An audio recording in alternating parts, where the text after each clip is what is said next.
TV9 বাংলায় স্বাগত। Bengal breaking নিয়ে আপনাদের সঙ্গে রয়েছে আমি শর্মিষ্ঠা, আর আমার সঙ্গে রয়েছে আমি আছি। এই মমতার নিরাপত্তা রক্ষী নিয়ে একটা জটিলতা তৈরি হয়েছে। সেই নিরাপত্তা রক্ষী নিয়ে কুণাল ঘোষ আজকে মুখ্যমন্ত্রী শুভেন্দু অধিকারীর কাছে বেশ কিছু আবদার রেখেছিলেন, কিন্তু সেই আবদার মানা হলো না। বিস্তারিত জানাবেন আমাদের প্রতিনিধি প্রদীপ্ত সঙ্গে রয়েছে। প্রদীপ্ত,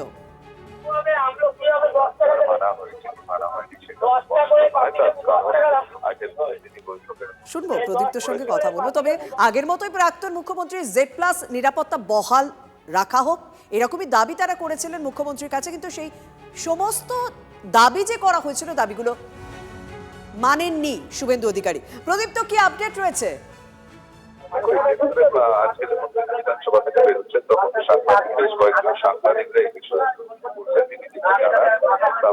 কোথাও একটা সমস্যা হচ্ছে। প্রধানমন্ত্রী, স্বরাষ্ট্রমন্ত্রী নিরাপত্তা রক্ষীও স্থায়ী নয়। নিরাপত্তা রক্ষী হিসেবে পছন্দের PSO পাবেন না মমতা। মমতাপন্থী তৃণমূল বিধায়কদের সাফ জানিয়ে দিলেন শুভেন্দু অধিকারী।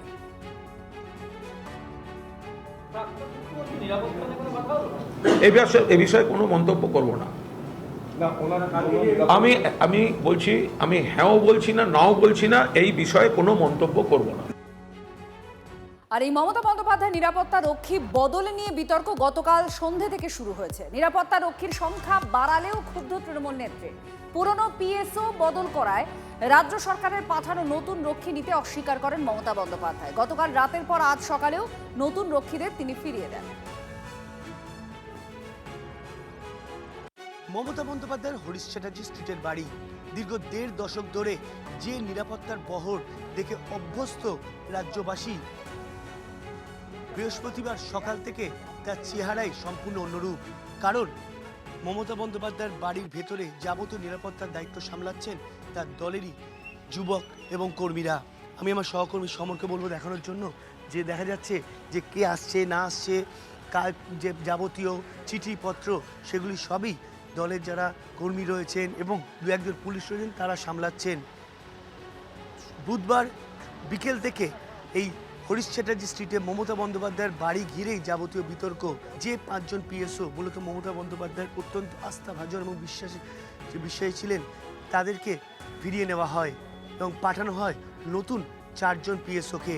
সেই 4 জন PSOকে মমতা বন্দ্যোপাধ্যায়ের বাড়ি থেকে গ্রহণ করতে অসম্মতি দেয় এবং তারা জানায় যে তারা এই নতুন 4 জনকে কোনোভাবেই PSO হিসাবে মমতা বন্দ্যোপাধ্যায়ের PSO হিসেবে রাখবে না। ইতিমধ্যে মমতা বন্দ্যোপাধ্যায়ের বাড়ির অভ্যন্তর অন্দরমহল যাতে না দেখা যায় তার জন্য সম্পূর্ণ গার্ড করে দেওয়া হয়েছে। একই সঙ্গে আজকে নতুন সংযোজন হচ্ছে পর্দা, যেখানে মমতা বন্দ্যোপাধ্যায়ের সিকিউরিটিরা বা পুলিশ বস্তু সেখান থেকেও দেখা যেত মমতা বন্দ্যোপাধ্যায়ের বাড়ির অন্দরমহল, সেখানেও পর্দা টাঙিয়ে দেওয়া হয়েছে। ক্যামেরায় সমর দাসের সঙ্গে সায়ন্ত ভট্টাচার্য, TV9 বাংলা, হরিশ চ্যাটার্জি স্ট্রিট, কালীঘাট। নিরাপত্তা প্রাক্তন মুখ্যমন্ত্রী, তার তো সিকিউরিটি থাকা উচিত। সেই সিকিউরিটি কেউ তুলে নেয়, সেটা তো দুর্ভাগ্যজনক।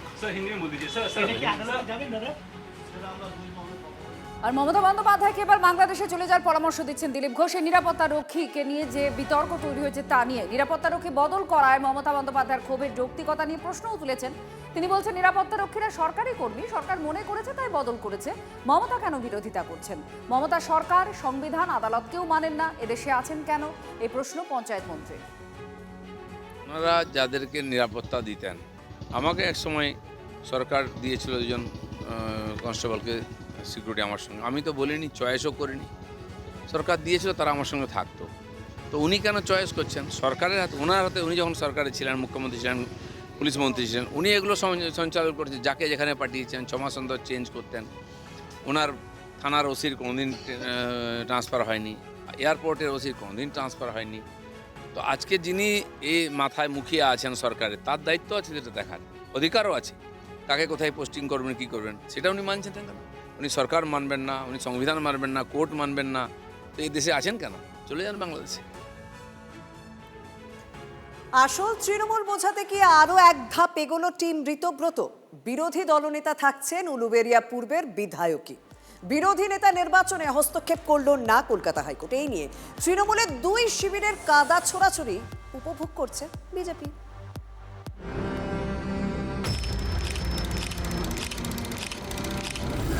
এটা আমাদের নৈতিক জয়। অনৈতিকভাবে হওয়া বিরোধী দলনেতা মানি না। আমরা এটাকে তাড়িয়েও উপভোগ করছি।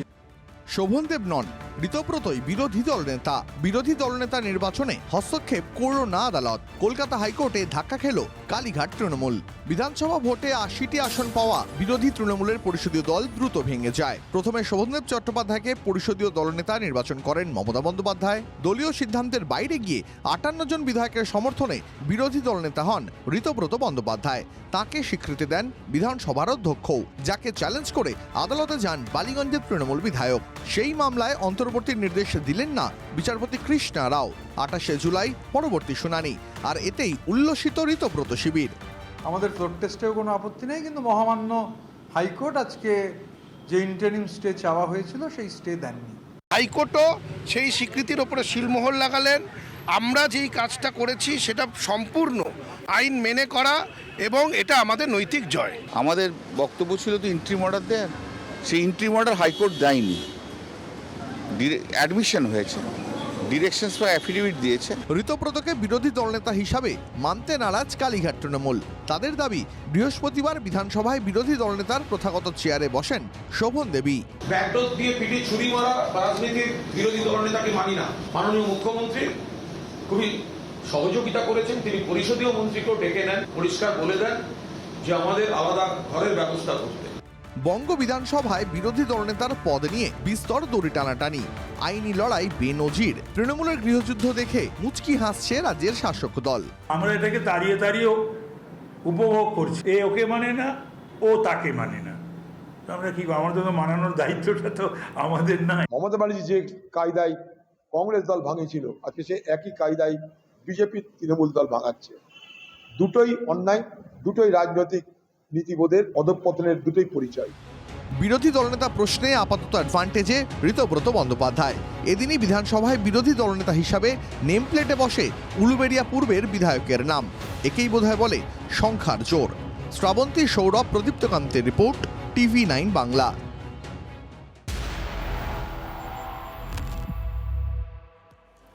14 দিনের পুলিশ হেফাজতে তৃণমূলের কাউন্সিলর সুশান্ত ঘোষ। তোলাবাজি, হুমকি সহ একাধিক অভিযোগ তার বিরুদ্ধে। গতকাল পুরী থেকে তাকে গ্রেপ্তার করা হয়। 108 নম্বর ওয়ার্ডের তৃণমূল কাউন্সিলর তিনি।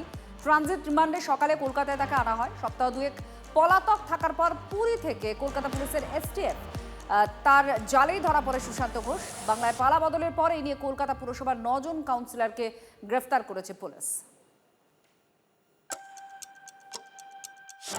বাঁচাতে পারবে না যদি আপনারা দুর্নীতি করে থাকেন, যদি 15 বছর মানুষকে অবজ্ঞা করে থাকেন, দাঁত ছিঁড়ে দেবো, গোপ ছিঁড়ে দেবো, দাঁত তুলে দেবো, দাঁত ভেঙে দেবো, হুমকি দিয়ে থাকেন উদয়ন বাবুর মতো, এবং মানুষের উপর অত্যাচার করে থাকে, আপনাদের কেউ বাঁচাতে পারবে না।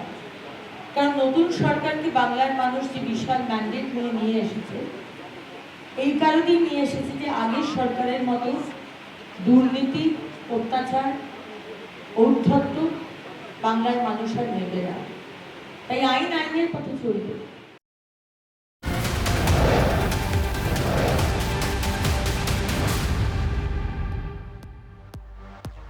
ছিল বসত বাড়ির প্ল্যান, আর তৈরি হলো হোটেল। শিলিগুড়িতে বেআইনি বহুতল তৈরির অভিযোগ উঠছে। তৃণমূলের মেয়র পারিষদের স্ত্রীকে নোটিশ তৃণমূলেরই পুরসভার। পুরো নোটিশ পেয়ে 7 তাড়াতাড়ি বন্ধ করে দেওয়া হলো এই কাজ। ওই বিল্ডিংটা অ্যাকচুয়ালি রেসিডেন্সিয়াল ছিল। সেই রেসিডেন্সিয়ালকে কিভাবে কমার্শিয়ালি কনভার্ট করা হয়েছে, আর যেভাবে বিল্ডিংটা তৈরি হয়েছে, যদি কমার্শিয়াল করতে হয় মোর দেন 50% এলাকা ছাড়তে হয়। এলাকা মানে কি, এরিয়া ছাড়তে হয়। তাহলে যেহেতু রেসিডেন্সিয়াল ছিল, তাকে কমার্শিয়ালি উইদাউট পারমিশন কনভার্ট করা হয়েছে, তাহলে একটা বড় ভাইলেশন এখন তৈরি হয়েছে। সেটা নিয়ে পরপর কয়েকটা অভিযোগ করেছে। তিনি তো বলছেন যে তিনি কোনো বেআইনি কাজ করেননি। তিনি করেননি, কিন্তু আমি যেটা জানি এই বিল্ডিংটা ওনার স্ত্রীর নামে। তো হতে পারে দায় আড়ালে তো হবে না, যেহেতু ওনার স্ত্রীর নামে আছে, এমনই একটা দায়িত্ব করে নেমাইছে। বোর্ডকে অন্ধকারে রেখে কাজটা হয়েছিল সম্ভব তো হতে পারে, নাহলে কিভাবে তৈরি হচ্ছে। উনি তো প্রভাবশালী ব্যক্তি, উনি যদি করেন তাহলে তো নিশ্চিতভাবে অনেক লোক তো চোখ বন্ধ করেন। আর কোনো নোটিশ হওয়ার পরে তাদেরকে ডাকা হয়েছে। যদি প্রমাণ করতে পারে সমস্ত ঠিক আছে তাহলে ঠিক আছে, যদি বেআইনি থাকলে কিন্তু উত্তর ওনাকেই দিতে হবে। অভিযোগ আমার একটা কনস্ট্রাকশন আছে, সেটা বলছে যে না, সেটা আমার জানা না, আমি তো লিগালি বানিয়েছি। যদি কর্পোরেশন যদি মনে করে বা যা আইনে আছে আইনে বেআইনি আমার মনে হয় না যে কোনো জায়গার তো বেআইনি। যদি কর্পোরেশন বলছে এমনি দিয়েছে, ওরা দেখে, আমারও জানা নাই যে কোথায় আপত্তি আছে। যদি কি আছে আইনের মধ্যে যা থাকবে সেইটাই হবে। কমপ্লাই করবেন? কমপ্লাই করার কি আছে, যদি থাকে ওরকম যাবো। কিন্তু নিজেদেরই পুরো বোর্ড, আপনারাই না, সে এখন পুরো বোর্ড যদি আমি যদি বেআইনি কাজ করে থাকি, তাহলে আমার জন্য তো পুরসভা, অন্যের জন্য পুরসভা আলাদা তো হবে না, কি হবে? তৃণমূলের তহবিল থেকে লেনদেন বন্ধ করতে হবে, ব্যাংক কর্তৃপক্ষকে এই মর্মে চিঠি দিয়েছেন অরূপ বিশ্বাস। 12 জুন লেখা সেই চিঠি প্রকাশ্যে আসতেই বিতর্ক তৈরি হয়েছে। তৃণমূলের দাবি অরূপ আর কোষাধ্যক্ষই নন, তাহলে তিনি কেন, কোন অধিকারে এই চিঠি লিখলেন ব্যাংকে? এই নিয়েই এখন যত শোরগোল। বিজেপির কটাক্ষ, ফান্ড যেখানে অরূপও সেখানে। বিরোধী দলনেতা ঋতব্রত বন্দ্যোপাধ্যায় আবার এই ব্যাপারে অরূপকে সমর্থন জানিয়েছেন। ফলে অরূপের বিশ্বাস এখন কোন দিকে তা নিয়ে ঘোর সংশয়। বিশ্বকাপের প্রথম ম্যাচেই হ্যাট্রিক করেছেন মেসি, আর এদিকে মেসি কাণ্ডে পুলিশে হাজিরা না দেওয়ার হ্যাট্রিক করা অরূপ বিশ্বাস কি দলীয় তহবিলের প্রশ্নে আত্মঘাতী গোল করে ফেললেন? ওটা দলের ব্যাপার, ওটা নিয়ে এখন এই মুহূর্তে কিছু বলবো না। তৃণমূলে আসল নকল নিয়ে আইনি লড়াই চলছে কলকাতা হাইকোর্টে। ভাঙন ধরেছে সংসদীয় দলে। 15 বছর সরকার চালানো দলটার শিরে সংক্রান্তি দশা। ঠিক এই পরিস্থিতিতে ব্যাংক কর্তৃপক্ষকে চিঠি দিয়ে তৃণমূলের অ্যাকাউন্ট ফ্রিজ করার আবেদন জানিয়েছেন প্রাক্তন মন্ত্রী অরূপ বিশ্বাস। TV9 বাংলার হাতে এসেছে 12 জুনের সেই চিঠি। কলকাতায় HDFC ব্যাংকের সেন্ট্রাল প্লাজা শাখার ম্যানেজারকে দেওয়া চিঠিতে অরূপ লিখেছেন, সর্বভারতীয় তৃণমূল কংগ্রেসের কোষাধ্যক্ষ হিসেবে জানাচ্ছি যে দলের নিয়ন্ত্রণ কার হাতে থাকবে তা নিয়ে গুরুতর জটিলতা দেখা দিয়েছে। বিপক্ষ শিবিরের দাবি তৃণমূলের সবকিছুই তাদের হাতে, যার ফলে তৃণমূলের নামে থাকা দলীয় তহবিলের ব্যবহারের দায়িত্ব কার হাতে থাকবে তা নিয়ে অনিশ্চয়তা দেখা দিয়েছে। তাই সংগঠনের তহবিল থেকে যে কোনো রকম লেনদেন আটকাতে ব্যবস্থা নেওয়া হোক। যতদিন না পর্যন্ত এই সমস্যার সমাধান হচ্ছে, স্থিতাবস্থা বজায় থাকুক। 58 জন বিধায়ক এবং 20 জন সাংসদ বিদ্রোহী হয়ে উঠেছে, তারও উল্লেখ করা হয়েছে চিঠিতে। চিঠিটি 12 জুন লেখা হলেও 16 জুন তা রিসিভ করেছে ব্যাংক কর্তৃপক্ষ। তৃণমূলের অ্যাকাউন্ট আপনি ফ্রিজ করতে বলেছেন? এটা নিয়ে পরে বলবো। আপনি কি ফ্রিজ করতে বলেছেন? পরে বলবো। তৃণমূল বলছে আপনি আর কোষাধ্যক্ষ নেই। এটা পরে বলবো। আপনাকে কি দল এই সময় তাহলে বিপদে ফেলে দিল? না, পরে বলবো। যে অ্যাকাউন্টটি তৃণমূল কংগ্রেসের রয়েছে, সেটাতেও কিছু অনিয়ম হতে পারে, সেটাকে ভেবেই হয়তো তিনি চিঠি দিয়ে প্রমাণ করলেন ফান্ড যেখানে উনিও সেখানে।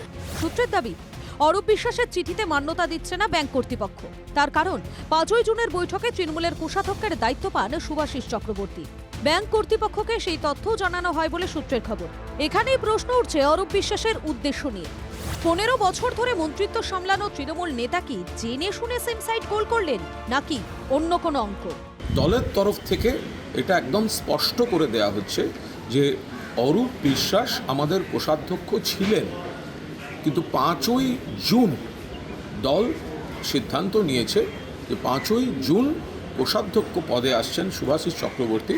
ফলে 5ই জুন থেকে দল শুভাশিস চক্রবর্তীকেই কোষাধ্যক্ষ হিসেবে স্বীকৃতি দিচ্ছে। ফলে যে বিষয়ে নানা ধরনের সব চলছে, সেই জায়গায় দাঁড়িয়ে দলের সিদ্ধান্ত এটা সকলের কাছে একটু পরিষ্কার করে বলে দেওয়া, যাতে কোনো বিভ্রান্তির অবকাশ না থাকে। 2025-এর 31শে মার্চ নির্বাচন কমিশনে জমা দেওয়া আয় ব্যয়ের হিসেব অনুযায়ী তৃণমূলের মোট সম্পত্তির মূল্য 1018 কোটি টাকার বেশি, ফিক্সড ডিপোজিট 7 কোটি 15 লক্ষ টাকার বেশি, বিনিয়োগ প্রায় 250 কোটি টাকা, ব্যাংকে গচ্ছিত নগদ 681 কোটির কিছু বেশি, বিভিন্ন খাতে রাখা আছে আরও প্রায় 80 কোটি টাকা। কেউও যেন, অরূপ বিশ্বাসের টিমও যেন এ টাকা তুলতে না পারে। এ টাকা তো পাবলিক মানি, করতে গেলে টাকা ভারতবর্ষের অর্থনীতি পাল্টে দেবে এরা। এদের ভালো করে ঝাড়া পোঁচা করতে হবে। এবার এই তহবিলের ভবিষ্যৎ কি? বিশ্বকাপের মেসির আর্জেন্টিনার লক্ষ্য যতটা স্পষ্ট, ততটাই কি স্পষ্ট অরূপ বিশ্বাসের উদ্দেশ্য? Bureau report, TV9 Bangla.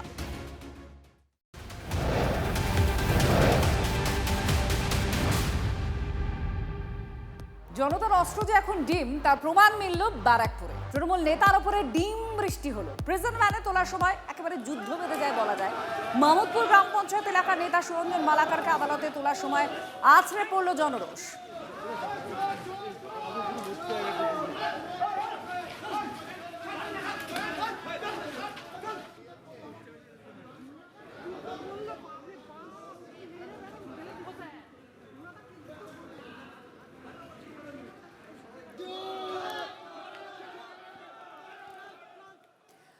আর এই ডিম নিয়ে যখন অস্ত্র হিসেবে ডিমকে ব্যবহার করা হচ্ছে তখন মিষ্টি ডিম পাওয়া গেল রিষড়ায়। ডিম সিনড্রোম মিষ্টিতে কিভাবে উঠছে, কে করছে দেখুন। কলকাতা থেকে জেলা দিকে দিকে এইরকম যখন ডিমের ব্যবহার দেখা যাচ্ছে তখন রিষড়ার ফেলু মোদকের দোকানে জামাই ষষ্ঠী স্পেশাল মিষ্টি হলো এই ডিমের আদলে। ফেলু মোদকের কর্ণধার অমিতাভ দে বলছেন, কাকতালীয়ভাবেই এখন ডিম চর্চায় থাকলেও ডিম সন্দেশের সঙ্গে রাজনীতির কোনো যোগ নেই। কাউকে ছুঁড়ে মারার জন্য অবশ্যই ডিম তৈরি হয়নি, তাই তার অনুরোধ, নষ্ট করার জন্য কেউ এই মিষ্টি চাইবেন না প্লিজ। ছানা দিয়ে তৈরি সন্দেশ, যেটা উপরের পুরটাকে ব্যবহার করছি, ভেতরে আছে আমের পুর দিয়ে ঠাসা একটি সন্দেশ। তার মধ্যে ক্ষীর থাকছে, ছোট এলাচ, জয়িত্রী, জায়ফল এবং আমের কুচি পাওয়া যাবে। আমের পাল্পকে নির্যাস থেকে বার করে আমরা সন্দেশের মধ্যে মিলিয়েছি। এই মুহূর্তে একজনের অর্ডারে করেছি, তো আমার মনে হয় থাকবে কম বেশি। রাজ্যে তৈরি হতে চলেছে 4টি নতুন মেডিকেল কলেজ। মেডিকেল কলেজ পেতে চলেছে দক্ষিণ দিনাজপুর, আলিপুরদুয়ার, কালিম্পং ও পশ্চিম বর্ধমান। নির্দেশিকা জারি করেছে রাজ্য সরকার। দীর্ঘদিনের দাবি মেনে দক্ষিণ দিনাজপুরে বালুরঘাটে তৈরি হবে নতুন মেডিকেল কলেজ। বালুরঘাটে মেডিকেল কলেজ তৈরির পাশাপাশি গঙ্গারামপুর মহকুমা হাসপাতালকে জেলা হাসপাতালে উন্নীত করার উদ্যোগও নেওয়া হয়েছে। মেডিকেল কলেজ তৈরির সিদ্ধান্ত নেওয়ায় রাজ্য সরকারকে ধন্যবাদ জানিয়েছেন বালুরঘাটের বিধায়ক।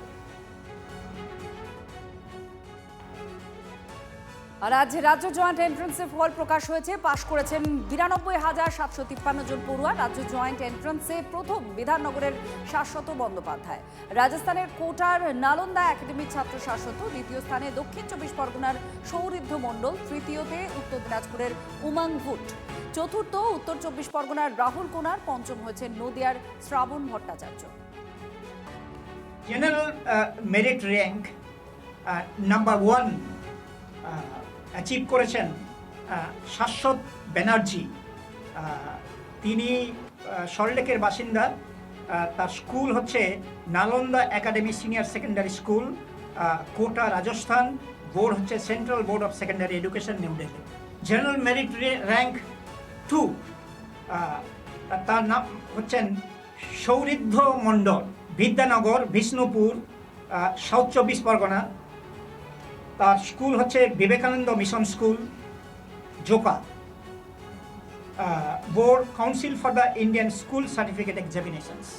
জেনারেল মেরিট র্যাঙ্ক 3 উমাং ভুট, রানীগঞ্জে থাকেন, পূর্ব ইন্টারন্যাশনাল স্কুল, দুর্গাপুর। বোর্ড হচ্ছে central board of secondary education, New Delhi.